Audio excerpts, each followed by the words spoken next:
প্রদীপের কথা। আলাদিনের প্রদীপে ঘষা দিলে একটা দৈত্য বেরিয়ে আসে। দৈত্য এসে জিজ্ঞেস করে, কি করতে হবে আমার? এই যে প্রশ্নটা করে, এটার উত্তরে নানাভাবে দেওয়া যায়। বলতে পারে যে আমার জন্য এক কাপ চা নিয়ে আসো, সে চা নিয়ে আসবে। তাকে যদি বলা হয় সারা দুনিয়া আমার কাছে নিয়ে আসো, সারা দুনিয়া নিয়ে আসতো। এখন ছাত্র জনতা অভ্যুত্থানের মাধ্যমে সেই দৈত্য সৃষ্টি করে দিয়েছে আমাদেরকে।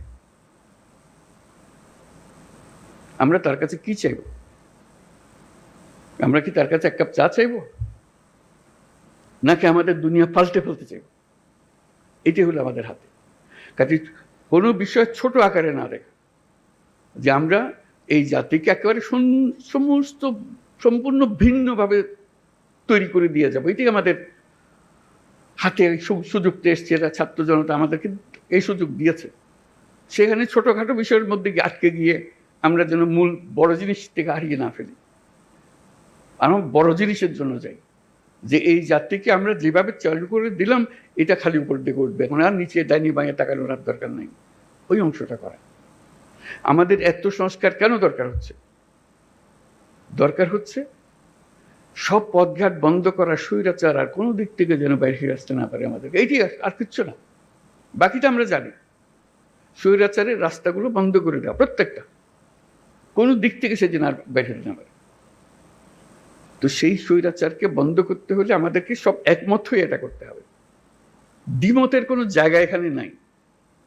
আমরা অনেক কথা বলতে পারি, কিন্তু দ্বিমত করে সমাপ্ত করতে পারবো না। আমার একান্ত আবেদন, যখনই আপনি এই সনদ করবেন, কোলাকুলি করে যে হ্যাঁ আমরা একমত হয়ে গেছি, তাহলে নির্বাচন ইত্যাদি সব সার্থক হবে।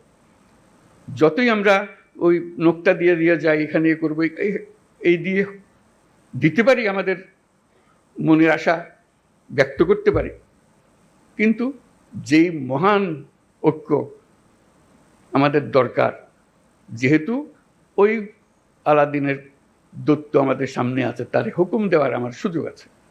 এই আমি চাই, কি চাই সেটা ঠিক করি, কিভাবে করবে দৈত্য ঠিক করে দেবে, কোনো অসুবিধা নেই। আমরা এই চাই, এই চাইয়ে তখন আমরা এক্সপার্টকে বলবো যে এই চাই, কাজে আমাদেরকে এইভাবে করে দাও, তাহলে আমরা সে পথে অগ্রসর হতে পারি। শুধু আপনাদের কাছে শুধু আবেদন, আপনারা একটা অনন্য দৃষ্টান্ত স্থাপন করেছেন, কাজে কিন্তু বিন্দুমাত্র সন্দেহ নেই। যখন ঐক্যমত্য কমিশন গঠন করলাম, আলী রিয়াজকে বললাম